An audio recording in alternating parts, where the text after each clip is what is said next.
Vous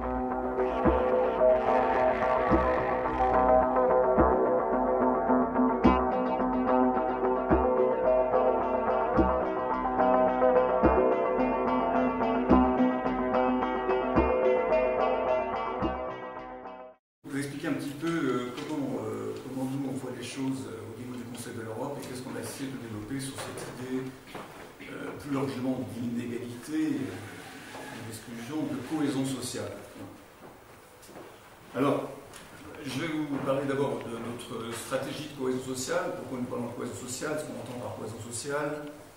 Je vais vous expliquer un petit peu les implications de cela en termes de méthode. Et puis vous parler également du plan européen d'action pour la cohésion sociale. Donc dans mon exposé, il y a pas mal de choses, parce que je ne savais pas très bien sur quoi on allait porter la discussion, donc on pourra après accentuer certains aspects ou d'autres. Mais je vais vous donner déjà une vue d'ensemble de ce qu'on fait. Donc d'abord la stratégie de cohésion sociale du Conseil de l'Europe. Bon, alors le Conseil de l'Europe, bon, je pense que tout le monde connaît, une institution intergouvernementale qui a été créée en 1949, juste après la guerre, pour créer un espace de paix en Europe, enfin affirmer des valeurs fondamentales communes à tous les États d'Europe pour éviter un retour à des situations qu'on avait connues précédemment, autour de valeurs fondamentales, les droits de l'homme, la démocratie, l'état de droit, qui sont les trois valeurs centrales du Conseil de l'Europe. Alors depuis cette date, il y a eu beaucoup de progrès qui ont été faits en termes politiques. Bon, il y a eu la Cour européenne des droits de l'homme, mais il y a eu énormément de recommandations qui sont apparues sur les droits des femmes, les droits des minorités, les droits des immigrés, etc. Il y a eu beaucoup de progrès qui ont été faits dans tous ces domaines, mais on s'aperçoit quand même à partir des années 70 que malgré tous ces progrès qui ont été faits au niveau en termes politiques, eh bien, on a des situations qui posent problème en termes de droits sociaux, en particulier avec le développement du chômage, de la pauvreté et de l'exclusion sociale. Alors, ceci a conduit le Conseil de l'Europe, au cours de son deuxième sommet, à lancer l'idée d'un objectif de cohésion sociale, considérant que finalement cette question des droits, ce n'est pas seulement une question des États, mais c'est une question de société, donc il faut poser le problème au niveau de la société. Et à partir de là, il y a un comité européen de cohésion sociale qui est constitué, il y a une stratégie de cohésion sociale, donc il y a eu une première version en 2000, qui a été revue en 2004 et qui a été revue encore l'année dernière en 2010. Alors qu'est-ce que dit cette stratégie? D'abord, elle propose une définition. Je ne vais pas rentrer dans les détails de la stratégie, de toute façon, pour ceux que ça intéresse, j'ai ici quelques exemplaires de la stratégie du plan de cohésion sociale, mais surtout, qu'est-ce qui est essentiel dans cette stratégie? C'est en premier lieu la définition qu'elle propose, c'est-à-dire que la cohésion sociale, on la considérer comme étant la capacité de la société à assurer le bien-être de tous ses membres. Alors, première chose, c'est introduire l'idée que la question de d'assurer le bien-être n'est pas seulement une question qui revient aux États, mais c'est une question de société. Donc, comment construire une société qui soit capable, d'où l'idée de responsabilité sociale partagée ou de co-responsabilité entre différents membres de la société. Deuxième aspect, dans la définition, il y a aussi éviter les disparités, les tendances aux disparités et aux inégalités. C'est un élément très important de la définition. Et il y a aussi 4 piliers qu'on a mis en avant du bien-être, l'équité dans l'accès à la dignité, la reconnaissance, l'autonomie, le développement personnel, la participation, l'engagement. Par la suite, vous verrez qu'on a développé d'autres choses à partir de la parole des citoyens. Et un autre élément aussi qui est inscrit, pas directement dans la stratégie, mais qu'on prend en compte, c'est la prise en compte des générations futures, parce que c'est un élément très important, on ne peut pas penser uniquement de bien-être des personnes des générations présentes. Donc voilà, alors, il y a deux éléments forts dans cette stratégie, comme je vous le disais. Donc d'une part, c'est cet objectif de progrès, c'est-à-dire ce qu'on vit, c'est finalement le progrès, le bien-être de tous, génération future incluse. Donc ça pose quand même question, ça va un peu, ça rejoint des débats qu'il y a aujourd'hui autour de la question du progrès sociétal. Quel progrès on veut dans nos sociétés? Est-ce qu'on mesure le progrès par le PIB, comme ça l'a toujours été? Aujourd'hui, il y a des débats au sein de l'OCDE, au sein de l'Union européenne sur cette question pour repenser le progrès. Et cette idée du bien-être revient au centre des débats. Et l'autre, c'est de dire, voilà, c'est au niveau de la société qu'on doit pouvoir le faire. Donc le on doit construire cette co-responsabilité pour le bien-être de tous, donnant la possibilité aux citoyens eux-mêmes de la définir. Alors ceci pose un certain nombre de questions importantes. D'abord, ça nous amène à repenser les outils du progrès. On n'est plus sur un objectif unique de PIB, mais un objectif multidimensionnel, le bien-être de tous avec ses différentes dimensions. On doit repenser aussi peut-être nos modes de vie, nos modes de choix par rapport à cet objectif. Repenser la responsabilité pour le progrès, on n'est plus dans une responsabilité uniquement des États, comme je le disais, et donc aussi penser les approches. On est habitué à des approches qui sont plutôt pensées par les institutions publiques, plutôt top-down ou descendantes, et bien il faut repenser aussi comment reconstruire les choses à partir du bas avec les citoyens. Repenser aussi la construction des connaissances. On a l'habitude que les connaissances soient produites par des instituts spécialisés, au service de l'État, au service des politiques. Si on veut parler de co-responsabilité, il faut aussi que ces connaissances soient produites par la société elle-même. Donc il y a une co-construction de connaissances au sein de la société, et ce qui implique aussi de repenser les outils de mesure, c'est-à-dire comment on peut aller au-delà des indicateurs auxquels on est habitué, qui sont plutôt des indicateurs quantitatifs, à des indicateurs qualitatifs. Je vais y venir. Et ça nous amène aussi à repenser les modes d'évaluation, de penser à des évaluations non plus par rapport à un objectif simple, mais par rapport à l'objectif du bien-être dans sa multidimensionnalité, et travailler sur une co-évaluation. Voilà, et de repenser aussi les formes de partenariat. Donc il y a beaucoup de choses que cette stratégie avance qui demandent à une réflexion et d'autres méthodes. Alors qu'est-ce que nous avons fait? Donc, nous avons publié en 2005 un premier guide méthodologique qui s'appelle Élaboration concertée des indicateurs de cohésion sociale, qui a jeté un petit peu les bases conceptuelles de cette idée de cohésion sociale et de l'idée que les indicateurs devaient être construits ensemble, et pas seulement au niveau des institutions publiques. Et suite à ce guide, nous l'avons diffusé dans différentes institutions au sein du Conseil d'Europe et ailleurs. Et il y a des villes qui se sont intéressées à l'approche, et en tout premier lieu la ville de Mulhouse. Maëlle Tripp est ici pour donner un témoignage concret de cette application. Et on l'a appliqué aussi au niveau d'entreprises, dans des écoles, et même aujourd'hui dans les hôpitaux. Comment repenser le bien-être, comment repenser le bien-être ensemble, dans un espace de vie commun. Et ça nous a mené au concept de territoire de co-responsabilité, c'est-à-dire un territoire dans lequel il y a un processus de co-responsabilité pour le bien-être de tous qui se met en place, entre acteurs privés et publics, qu'on peut appliquer aussi, par exemple, dans un lycée de co-responsabilité, comme il y en a un à Mulhouse, un entreprise de co-responsabilité, etc. Et donc on a fait un travail d'expérimentation et d'approfondissement méthodologique. En 2009, on a eu la première rencontre internationale des territoires de co-responsabilité, parce que ça s'est étendu dans beaucoup de pays européens. Aujourd'hui, il y a une dizaine de pays européens qui ont des territoires de co-responsabilité. Il y a même des pays africains qui s'y sont mis. Et nous avons produit l'année dernière un deuxième guide méthodologique qui reprend toutes les méthodes qui ont été mises en œuvre dans ces territoires, faisant le bilan de ce qu'elles apportent, et aussi en s'inspirant de ce qui existe ailleurs dans le monde, parce qu'on a découvert qu'il y a aussi des expériences qui existent en Amérique latine, aux États-Unis, au Japon, en Australie, mais finalement, cette question de construction des indicateurs avec les citoyens, nous étions quand même plus avancés sur ce point-là spécifique. Voilà, et ça nous a amené à lancer le plan de cohésion sociale. Donc ce guide, c'est le produit de 5 années d'expérience, vous voyez, nous avons travaillé beaucoup, comme je le disais. Alors, en parallèle à ça, nous conduisons un certain nombre de travaux pour donner un cadre politique et permettre l'expression de la co-responsabilité pour le bien de tous au niveau européen. Donc, nous avons une charte européenne de la responsabilité sociale et partagée qui est en cours d'élaboration, qui a été discutée, qui a été présentée et mise en débat il y a 15 jours à Bruxelles. D'ailleurs, la Commission européenne appuie également ce projet. On a l'occasion, on avait le président Barroso et puis le secrétaire général du Conseil d'Europe. Donc, c'est quelque chose qui aujourd'hui attire vraiment l'intérêt politique.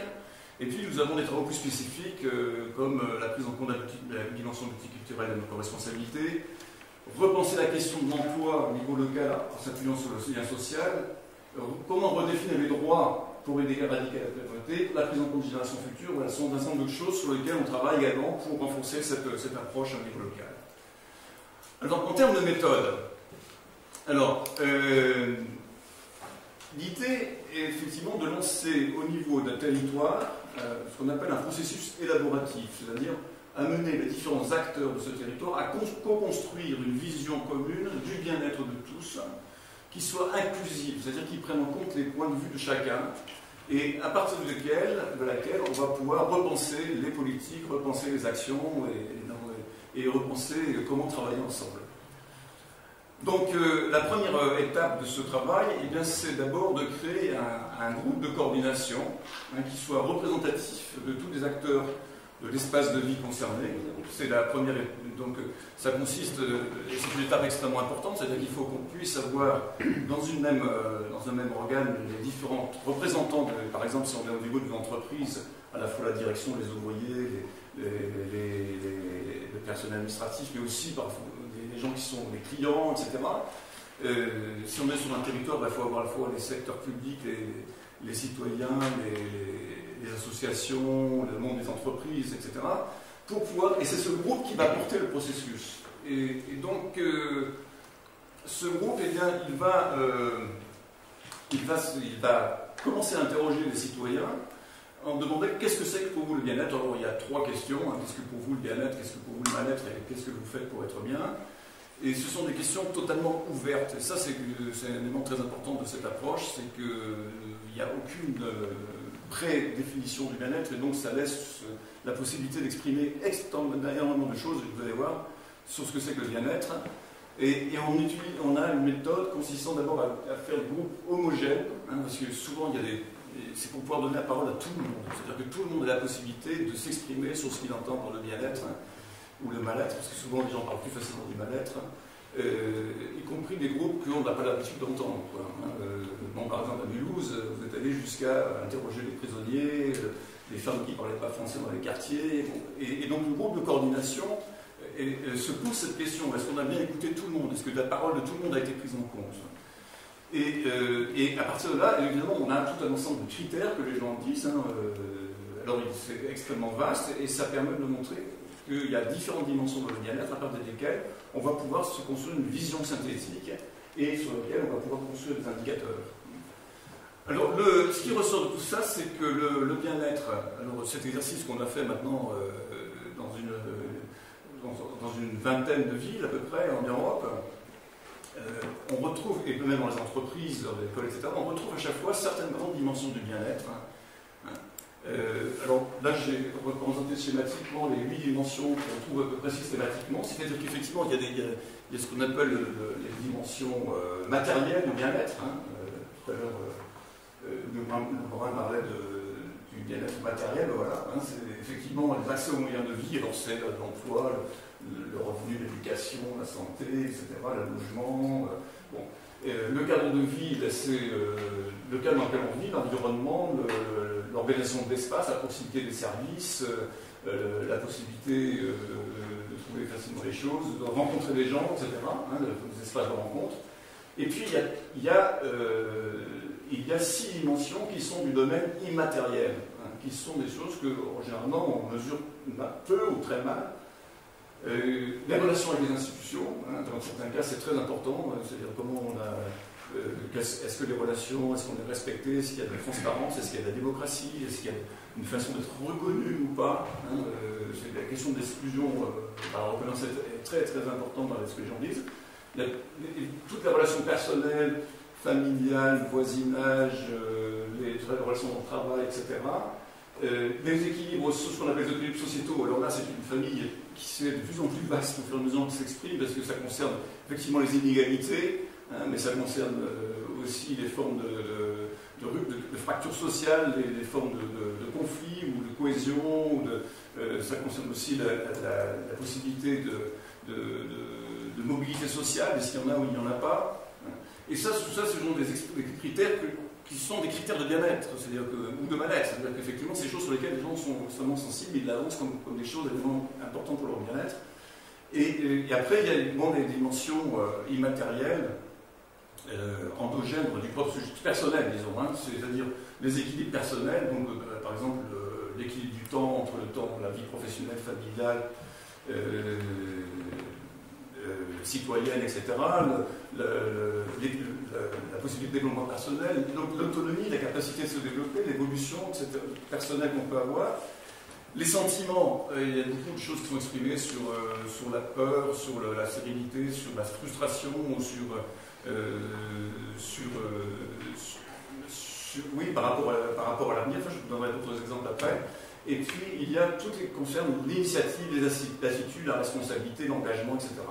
Et il y a, vous voyez ici, on a présenté un peu ça sous forme d'un schéma pour montrer qu'il y a vraiment une interaction entre ces différentes dimensions. Hein. C'est-à-dire que, effectivement, si les relations humaines, s'il y a une relation dans les institutions humaines qui se passe relativement bien, de la solidarité, de la convivialité, il y a certains équilibres sociaux et personnels, bon, il y aura de meilleurs sentiments et une meilleure participation, et donc les choses se passeront mieux. Si au contraire, il y a des fractures sociales, il y a des conflits où les gens ne se sentent pas respectés, se sont exclus, donc il y a des sentiments de mal-être et une mauvaise participation. Et aujourd'hui, c'est un petit peu ce qu'on observe, si vous voulez, dans les sociétés, parce qu'il y a aussi des statistiques qui sont intéressantes de regarder, c'est un peu les différences qu'on voit entre les évolutions du bien-être matériel et les sentiments de bien-être. Par exemple, en Allemagne, il y a des chercheurs qui ont montré que, bien qu'il y ait une augmentation du bien-être matériel, le sentiment de mal-être était plutôt croissant, hein, le sentiment de bien-être était décroissant. Hein, et l'explication, on peut peut-être attribuer justement là, c'est le fait qu'il y a des dimensions, disons, immatérielles du bien-être qui sont maltraitées, disons, de manière générale, dans la façon dont on fonctionne dans la société. Voilà, alors donc ceci nous conduit à repenser des mêmes indicateurs. Hein, alors, nous parlons d'indicateurs de progrès qui nous amènent à aller au-delà d'indicateurs quantitatifs pour définir ce qu'on appelle une échelle de progrès. Hein, c'est-à-dire, qu'est-ce que c'est qu'une situation très mauvaise, une situation mauvaise, moyenne, bonne et idéale, pour l'emploi, pour la santé, pour le logement, mais aussi pour la mobilité sociale, par exemple, pour la famille, pour la reconnaissance, etc. Et l'idée, c'est d'avoir des indicateurs qui permettent de faire le lien avec l'action, c'est-à-dire qu'on puisse voir plus concrètement qu'est-ce qu'on peut faire, sur quoi il faut agir. Parce que souvent, quand on a un indicateur quantitatif comme le taux de chômage, on même sur le croise avec évidemment des données plus sociales, les jeunes, etc. On a du mal à comprendre ce que les gens, sur quoi les gens se positionnent. Est-ce qu'ils sont simplement chômeurs ou est-ce qu'ils ont possibilité de trouver un emploi? Est-ce qu'ils ont un emploi? Est-ce qu'ils sont même en bien-être en état d'emploi? On a tout le problème des travailleurs pauvres. Enfin bon, c'est beaucoup plus complexe. Voilà, donc on propose cette échelle transversale et on utilise, si vous voulez, les critères, les différents critères de bien-être, de mal-être pour définir ces situations. Alors je vous explique de manière très simple, mais bon, si ça vous intéresse, il y a aujourd'hui une méthode assez bien élaborée et nous avons un logiciel pour le faire, etc. Mais vous voyez que, par exemple ici, on a de manière très très simplifiée, quoi, hein, sur la santé, eh bien, on dit qu'une situation très mauvaise, c'est quelqu'un qui n'a pas les conditions de tenir. Par exemple, il est malade, il n'a pas accès au système de santé. Hein, donc il n'a pas les conditions d'avoir. Les critères de conscience sont négatifs. Quelqu'un qui est dans une situation mauvaise, c'est quelqu'un qui n'a pas, qui est malade, mais qui a quand même accès aux soins de santé. Une situation moyenne, c'est quelqu'un qui est en bonne santé, qui a accès au système de santé, mais sans véritable qualité, donc qui est dans certains risques.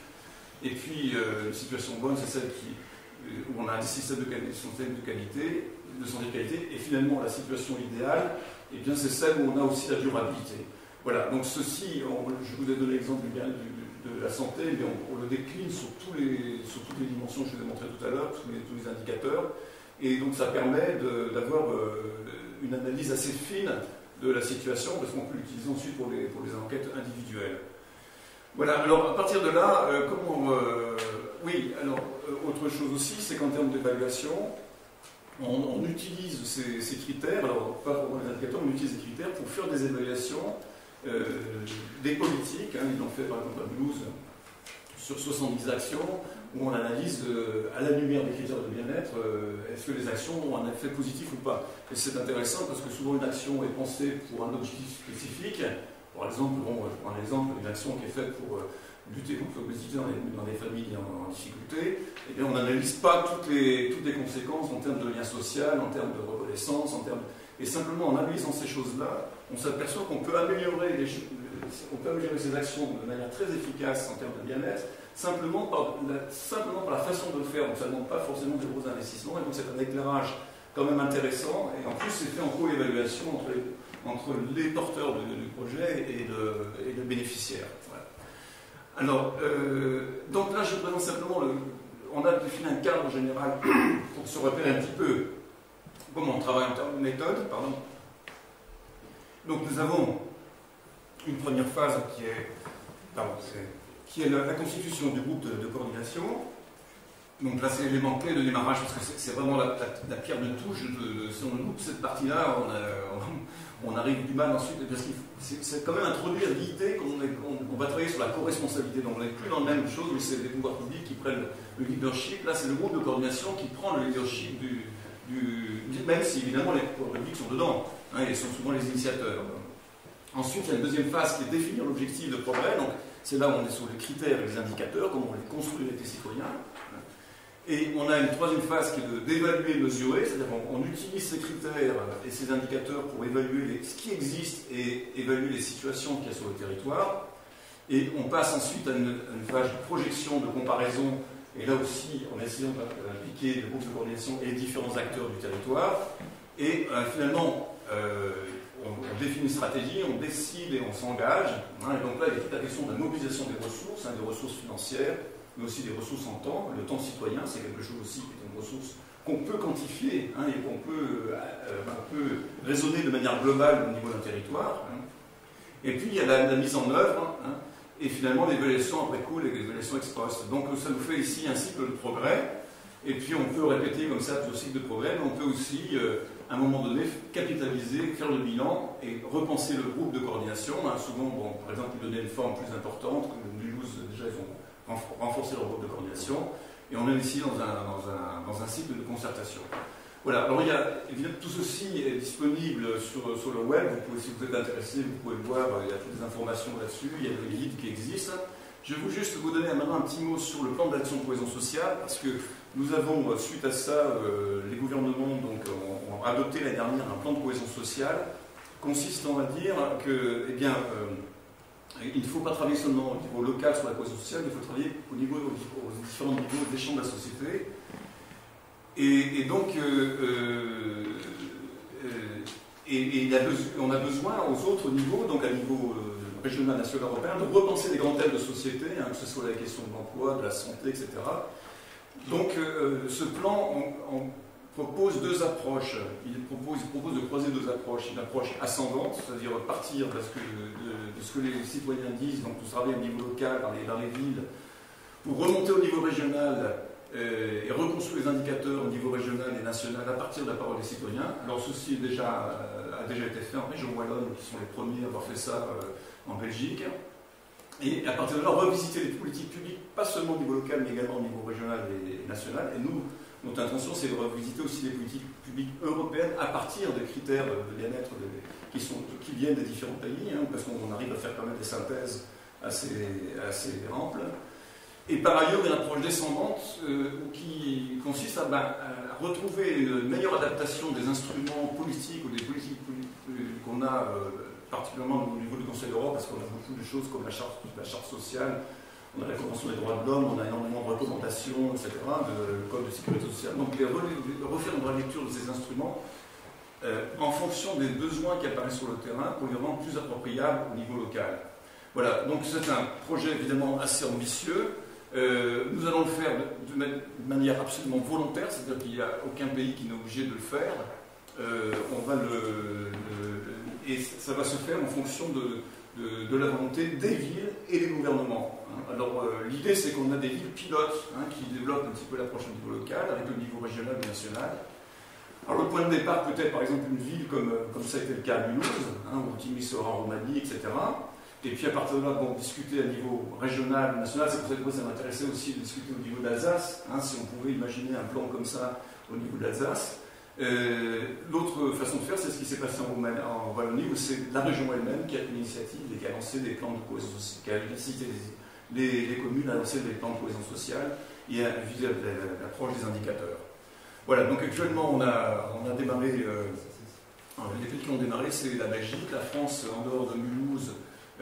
Il y a actuellement Roubaix qui s'est lancé dessus, il y a la région Nord-Pas-de-Calais qui est intéressée. Il y a plusieurs, on avait fait notre formation l'année dernière au mois d'octobre, il y a plusieurs personnes qui viennent de municipalités d'Alsace qui étaient intéressées. Et donc c'était peut-être intéressant d'imaginer qu'au niveau de l'Alsace, on puisse avoir aussi, comme en région Nord-Pas-de-Calais, une approche de ce type-là. Et puis on a d'autres pays comme la Roumanie, le Portugal, l'Italie, la Grèce, l'Italie, la Pologne, la Suède, qui sont en phase de démarrage là-dessus.